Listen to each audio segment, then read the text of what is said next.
All right, what's up, LinkedIn Live? It's Rick Bates, Director of Business Development for Beast Code, here with some of my friends again. Today, we're going to talk about company culture. We're going to talk about recruiting. We're going to talk about operations and how we're organized. Why? Because our ethos permeates everything that we do, right? Every piece of software that we write, every solution that we bring to the customer, even every B2B interaction that we have as we partner to become stronger for the customer.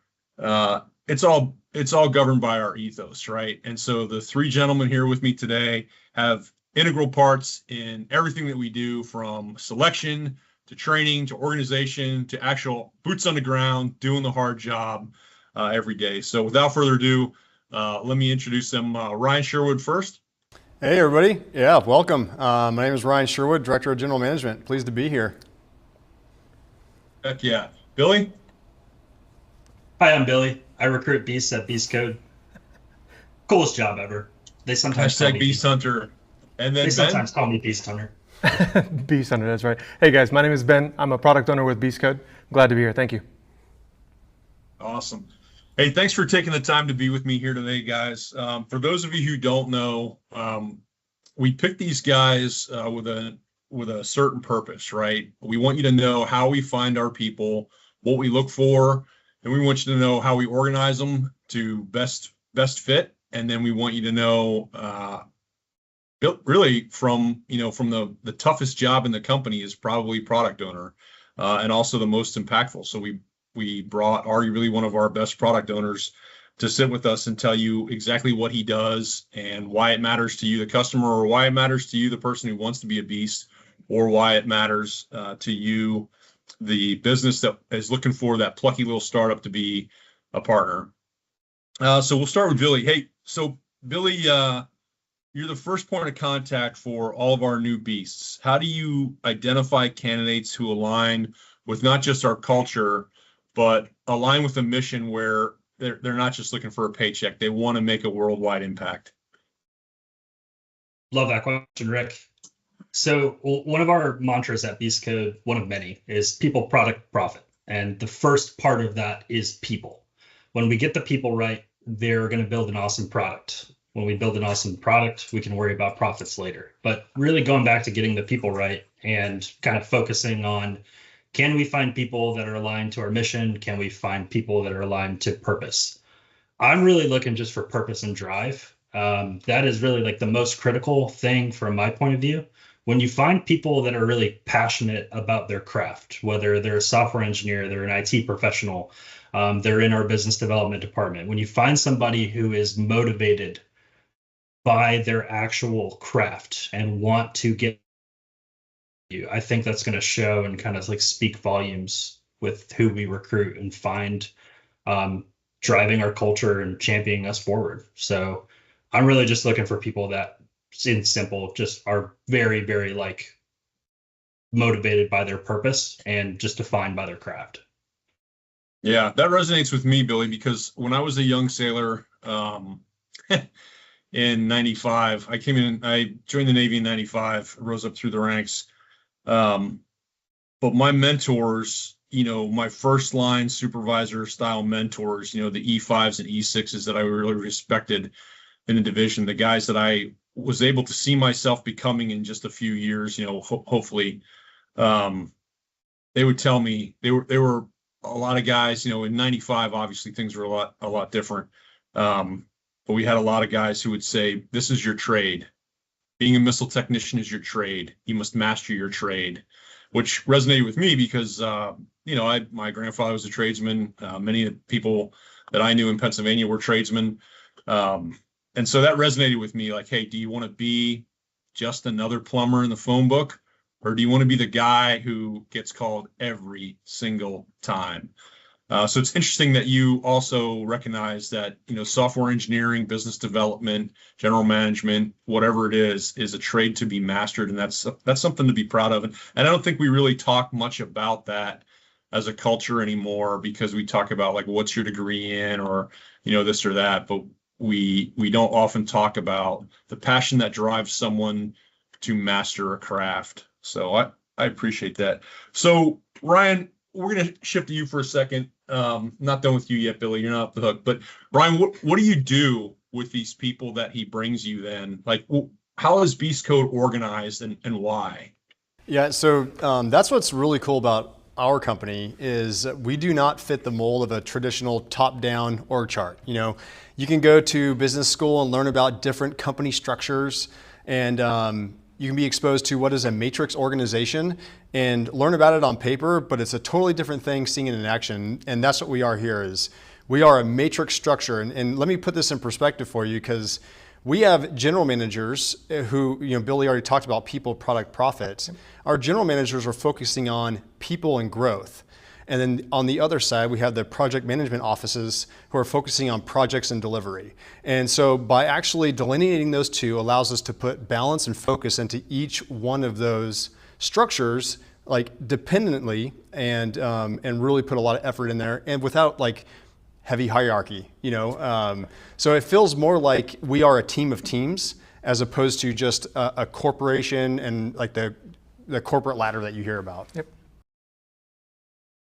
Yeah, that's great. I love the fact that we free people up to focus on a specific thing. Like you mentioned, hey, you know, the general managers are going to take care of you. They're going to make sure that you've got all of your, you know, personal stuff taken care of, your professional growth taken care of, time off, whatever it is.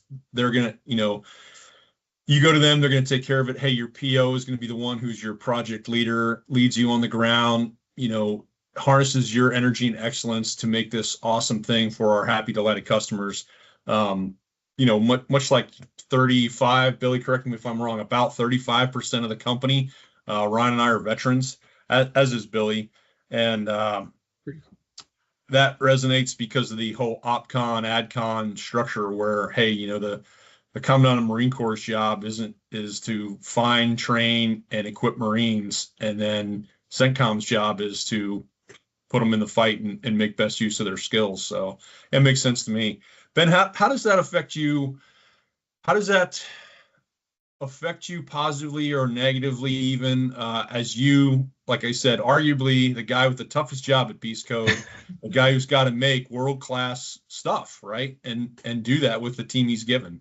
Yeah, well, I think the bonus to the way and the structure that we have today is that I don't have to deal with the large corporation red tape and layers that go along with making a decision. There's a level of empowerment that I, as a product owner, feel like I have here at Beast Code so that I can make genuine positive decisions for our customers. And because of the hiring process and structure that we have today, I know that I've got a team that's capable of delivering a product that makes sense for our customers. But even better than that, it's almost as if I know that we can deliver quickly. And that's a big reason why we are where we are today, is not only being able to collaborate with our teams internally, team to team or general manager to team, or interacting with people like the CEO, it's being able to understand what our customers' needs are and being able to make an impact, and quickly. Awesome. Well, very well said. Billy, so we talked about, and you mentioned our values, which I appreciate. Can you give me an example of somebody that you hired recently that you just think like, hey, this is what I look for when I look for a beast, right? Like this is the kind of, so if I'm out there right now, you know, on LinkedIn and I'm watching this because I've heard about this company Beast Code and all my friends are like, yeah, man, we want to work there. In full disclosure, like, you know, Billy hired some of my family into the company. So it's not just that I'm pontificating about, do people really want to come and work at this company? We have several families who have kind of built dynasties at Beast Code, mine being one of them, and thanks to Billy. But can you give us an example of, hey, what kind of person am I? Or maybe even an example of a name of somebody you've hired recently and why they were the beast you were looking for. Yeah, I kind of think like, yeah, maybe sometimes we deliver really cool software. Maybe sometimes we're also sort of like a local pizza company with family members that work in different areas of the shop. So I know you're going to see back there in the kitchen. Rick, I've hired close to 50 beasts in my time as a recruiter at Beast Code. I can honestly make a supporting argument for like any one of those 50 people. We have some insanely talented engineers, insanely talented IT people, insanely talented like everybody. If I could think of one person out of any group, and again, I can make a supporting argument for really anyone, I would probably pick Julianne Manuel, one of our proposal coordinators on the BD side. Jules is just like a ruthless individual in the most positive way. She does not accept anything other than excellence for a standard. And she does it in like the most caring, positive atmosphere. Like every room she walks into just gets better. It just gets more positive. People like put a smile on their face.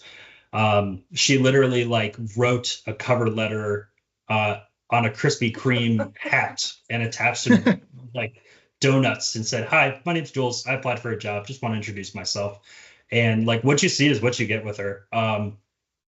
She really will like go to any leaps and bounds to like help anyone out. When we think of like our first core value, howdy partner, and like what it is to be an effective level communicator, like a high level communicator, she not only is that person, she should teach that. I think if I remember like her background, she does have some professional degrees in communication. She should teach it at some point, honestly. Like we could all take a lesson from her and like what it is to be an effective communicator, getting back with people, like high level project coordination, just like a really fun person. I would pick her. Yeah, and I'm partial because she works on my team at BD, but I'll tell you, we were laughing about how many people you hired and then like the pizza shop connection, like, oh, who's in the back, like your brother. But Jules is best friends with Katie, who I think, no offense to the rest of the designers, but for my money, like all day, every day, Katie is supremely talented. She worked with my program when I was still in uniform, and I couldn't believe like her energy and her attitude, even when she came in the next day and I said to Wargo, "Wow, how did you guys do this?" And he said, "She stayed up all night doing this so you could see it today." But she still had the best attitude, even when we were like, "Well, why is this over here? Why is that over there?" And she's like, "Because you're 47, sir. Your 20-year-olds want to see it this way. I promise." So yeah, so Jules found out about the job through talking to Katie and saying, "What is this Beast Code that you work at, and what do you do there, and like why do you like it so much?" So, yeah, it's interesting. It's interesting how your company culture will either drive people towards you or drive people away from you. So Ryan, this ain't your first rodeo. Like you did a full career, and then you worked at some other places. What can you tell me about some of the differences, not naming any names of other companies or anything, but when you think about the Matrix organization and you think about other organizational structures, what are some of the common organizational pitfalls that you think we're avoiding? And why is that important to you? And then Ben, I'm going to ask you if he's doing a great job, because he's going to say, "Oh, we're avoiding this and that." And the next thing, he's right next to me. What am I supposed to say? Gets to grade your homework. So full disclosure, go ahead, Ryan. He can back me up, and whether my thoughts are right or not. I like it. No, I mean, I think that what you see very commonly across company or companies is individual teams working on individual programs for an individual customer, and basically that's creating silos. Like I do not like silos. Like I understand that it's going to get you excelling and like probably perfecting in an area, but what's your broader exposure? What's the impact that you could have across the company? And I think that we've done a great job of eliminating that here. I mean, do people work for specific projects and specific customers? Yeah, 100%.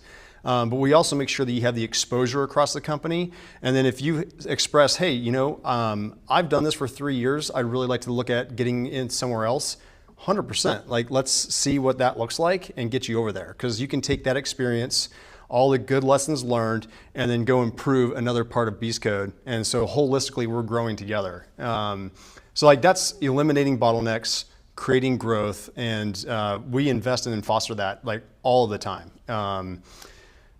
So, tell me if that's if that's true or not. I mean, I mean, we got Ben here. That's, I think Ben is a perfect example of taking a look at what he's doing and the impact he's having across the company. He doesn't work on just one project with one team. He actually works on 2 projects with 2 different teams. And that can get pretty confusing.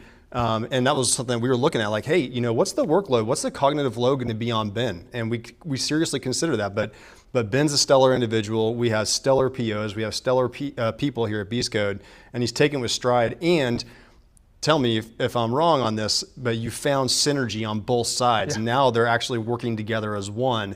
So 2 projects are seeing accelerated growth because of this. Yeah, the 2 products that I work on, they're similar but different, and I guess that was the biggest question, was how I'm going to understand the workload for each one. But as we started to work through how we can create a level of parity between the 2, we started to understand that there's a lot of feature sets and pieces that can go from one to the next. But what's great about the organization as a whole is the level of collaboration that we can create with not only the two teams that I'm on, but also the ability to work with teams beyond that as well.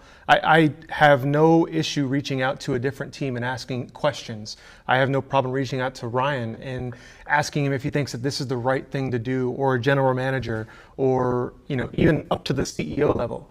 To have that level of empowerment to be able to go and ask those type of questions, you don't necessarily see that with a lot of organizations. And I couldn't appreciate it more, to be able to have the ability to ask the right questions, or even just be able to Slack someone like Z and say, hey, what's your opinion on this? And he's able to respond with an insightful answer that helps guide me along the way. Yeah. So I think we're beyond on the right track, for sure. And I think that we've done a really good job of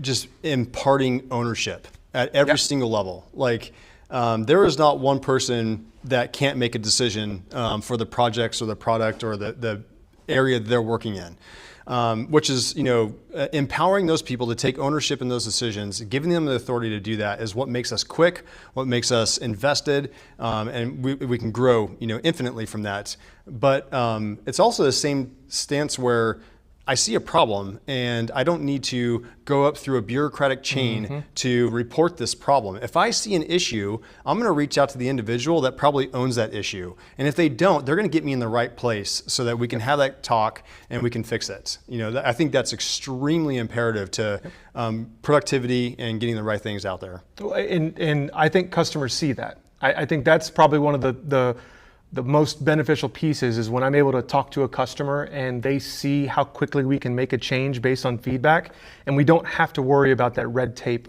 and multiple layers to figure out where we can go from feedback to decision to implementation. I think that's been probably one of the best parts about being at this company, is being able to be empowered to make that decision and then show the level of change and see how much the customers are impacted by it. Yeah. And I think that gets back to, I mentioned a team of teams earlier. We talk about one team, one beast here.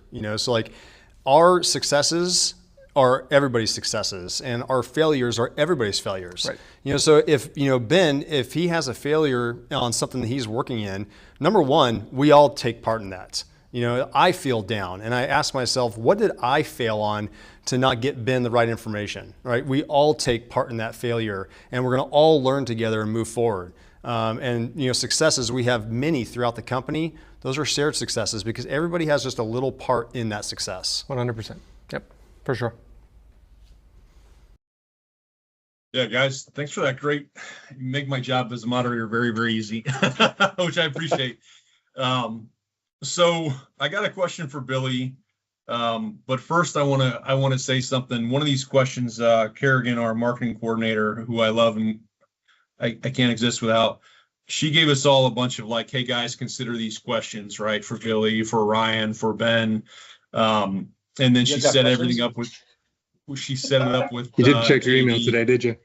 To set it up with JD to record all this stuff and get everything set up. For those of you who did not see our last LinkedIn, the one I did with Z and Wargo, JD was the master craftsman who shot all that, cut it together, edited everything together. So big shout out to him.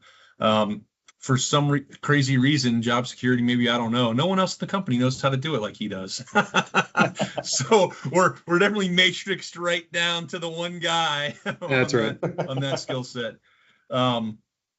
So I got a question here for Billy, but before I ask him, I want to say that I got a new guy in BD, right? This guy named Eric. And when we put out the solicitation, I said, hey, I want a Virginia submarine qualified officer. I won't talk to anybody else unless they're a served engineering department master chief on a Virginia class submarine.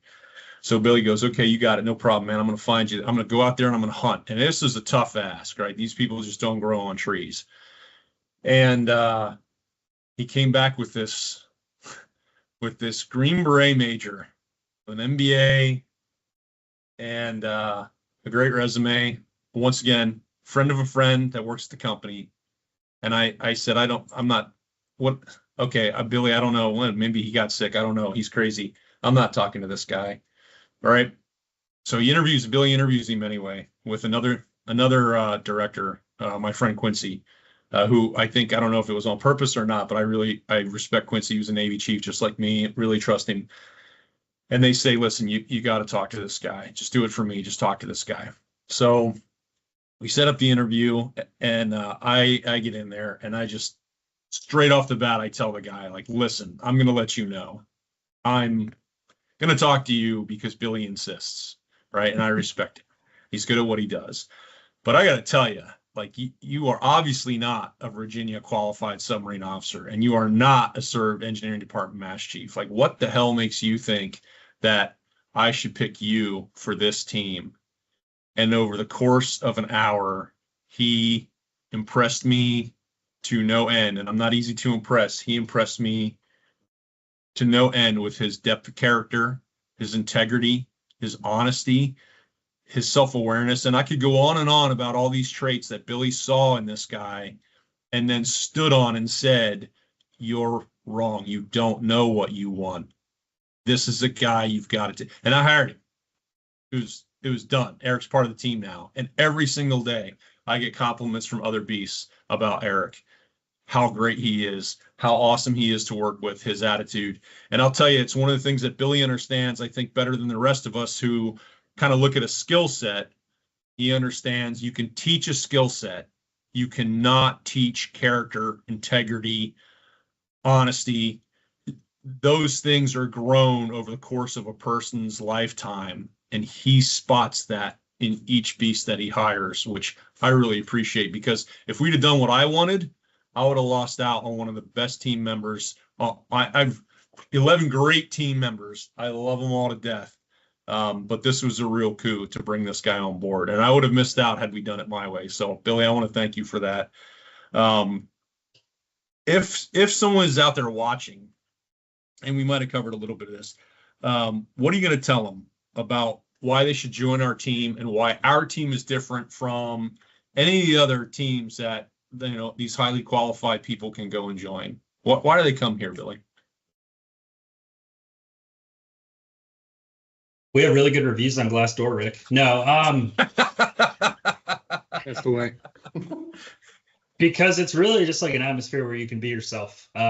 Famous quote out there. I'm unfamiliar with the author off the top of my head, but it's be yourself because everybody else is taken.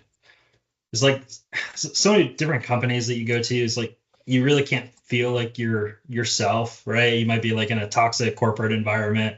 You're shunned for trying to voice an opinion. Well, we're going to do like the complete opposite here. If you have a crazy idea and it's value added to the team, not only are we going to listen to you, like we're going to get that idea to the right person and we're going to start working on it. We're not going to work on it tomorrow, a week later. Like we're going to start now. We champion people for being themselves and bringing in like value added information. I think that's different. Ryan touched upon it. We've talked a little bit about like the matrix structure and the matrix organization.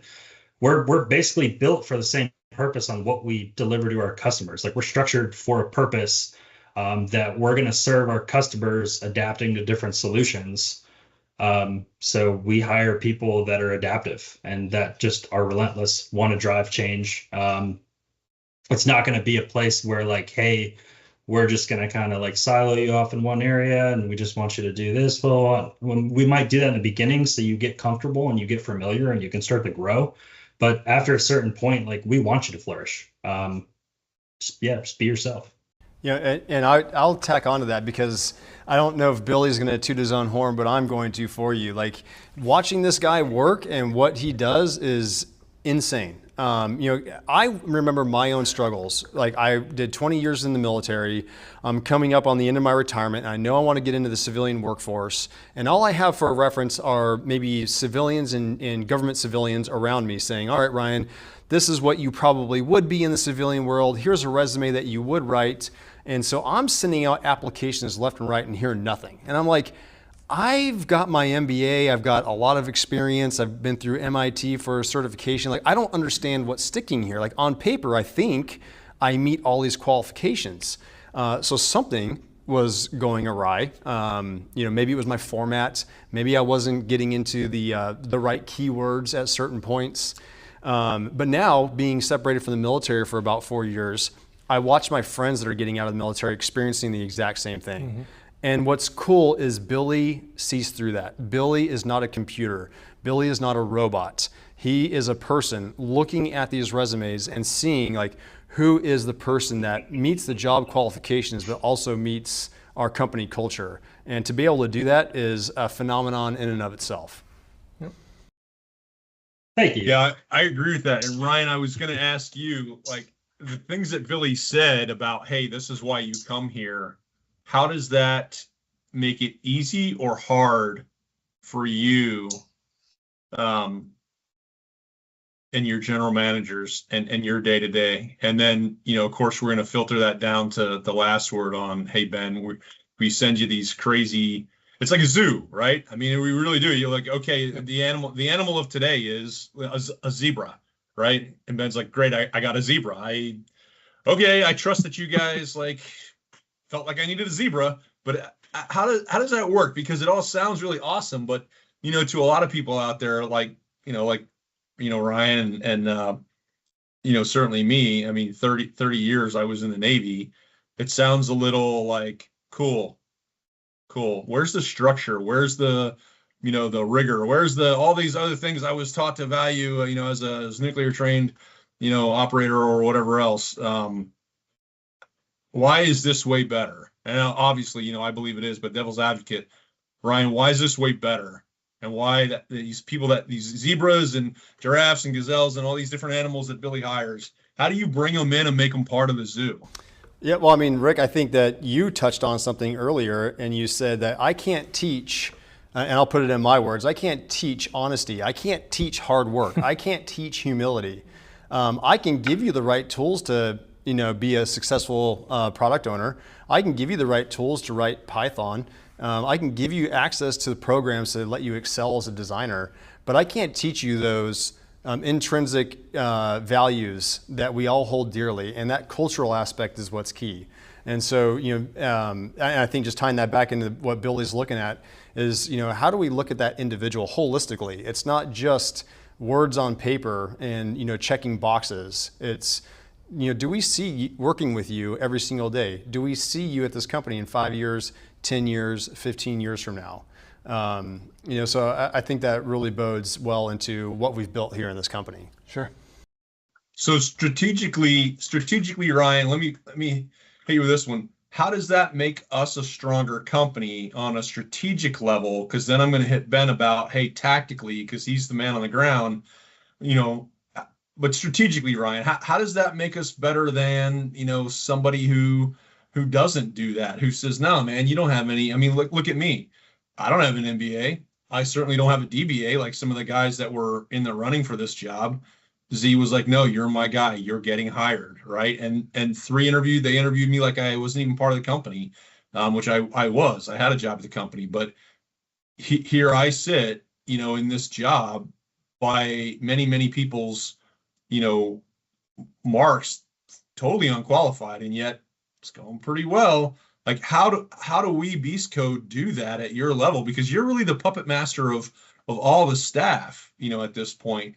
How do you make that a net good instead of the chaos it could be? Well, I mean, it's multifaceted, right? So, like, number one, I will tell you that we have Beast Code's next leadership already existing in this company today. So we would be naive to think that the person that we just onboarded this week, last year, in 15 years from now, they wouldn't be a director or at the C-suite. We hire individuals that are poised for that, and we're going to invest in them because we want them to be here. Yep. Number two is, I think, and I don't want to speak for everybody, but I have a feeling that everybody has a higher calling.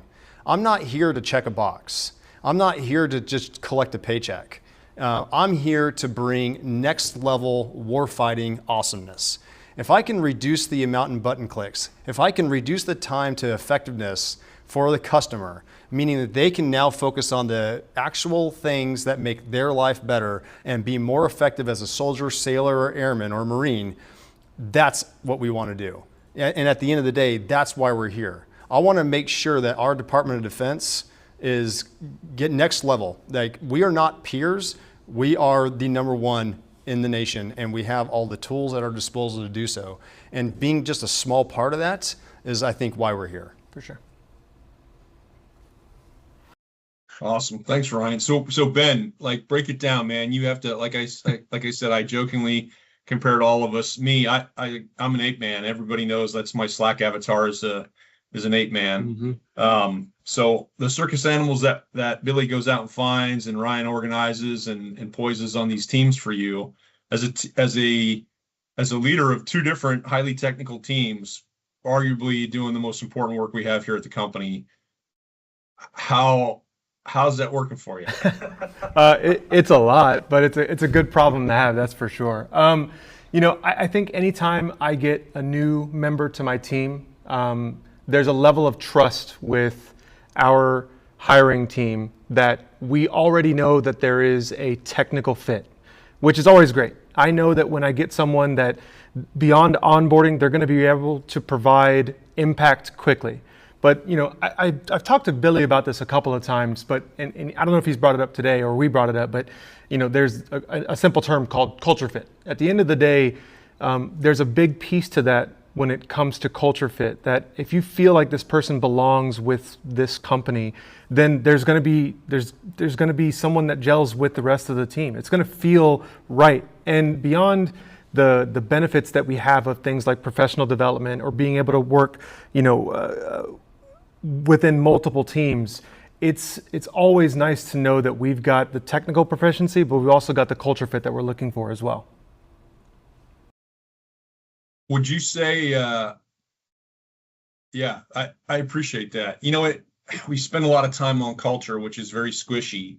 And that's why I'm going to I really want you to emphasize this for us because, the larger, more ingrained, red team, for this proposal, we're going to red team it, pink team it, green team it, yellow team it. In Beast Code over here, we have, Jules and two of her closest friends actually and Alyssa churning out proposals, left, right, and center, supported by our 6 account execs. And we're not doing any of that crap, and yet we're achieving success. So how do you on a tactical software development level, how are you using that as a PO, this matrixed organization of culturally uniform or at least culturally complementary personnel that and I feel like do you value that fit more than the coding language, or you know what I mean? I think at the end of the day, if my team doesn't have the answers that we need, I think that it's easy for me to be able to go to multiple teams and ask the right questions to be able to steer us in the right direction. And what's great is when you come into the office or when you jump on Slack or when you jump into a meeting, there's not a level of fear of having to ask up or down where we need to go and what direction we need to be in.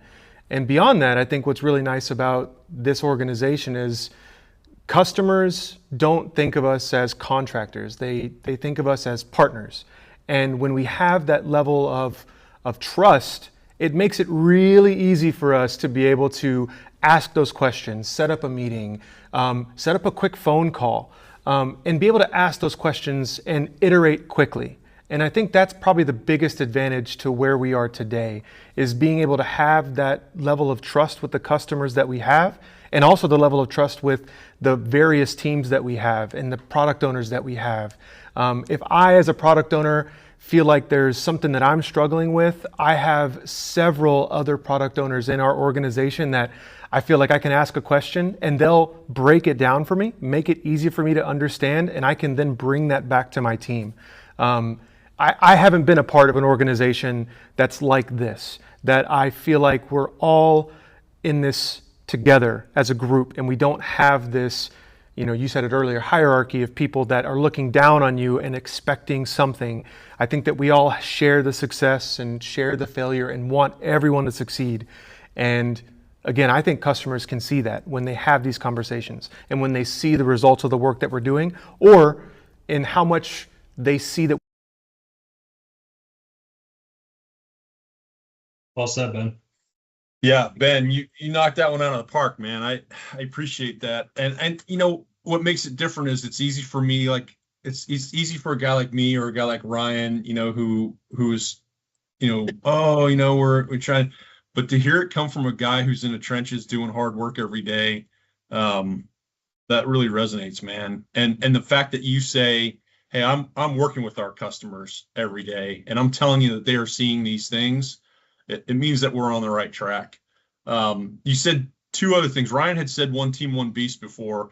And I feel like part of what you were saying was you feel like, hey, it's not me and, two development teams of 5 or 6 people each. It's me and, 230 of my closest friends. That's what I have behind me. That's what one team, one beast means, to the customer, is when you talk to, Billy Boyko, Ryan Sherwood, Ben Cooper, or Rick Bates, you're only talking to the face of 230 people strong who are each going to put their hands in to do this lift with you. And the other thing that you said that I want to point out, because I think this is very rare and it speaks to who we are. You said, I've talked to Billy before about traits, about culture, about things. The fact that we have a PO easily, effortlessly talking to our HR recruiter about, and we have that built-in feedback loop based on a personal relationship, based on professional respect, based on trust and no fear. Because I'll tell you, coming from the submarine force, like, yeah, there's when you go into a meeting with a certain senior officer or flag, and like, this is not the time to speak your truth, bro. Like, this dude will crush you. And then you also know that he is not therefore getting the best out of his staff. Or you go into a room with, I was lucky enough to work with some real greats, a guy like Admiral Converse, and like that's the time, go ahead and say it, and he's going to take that as at face value. Like, so the lack of that fear really struck me.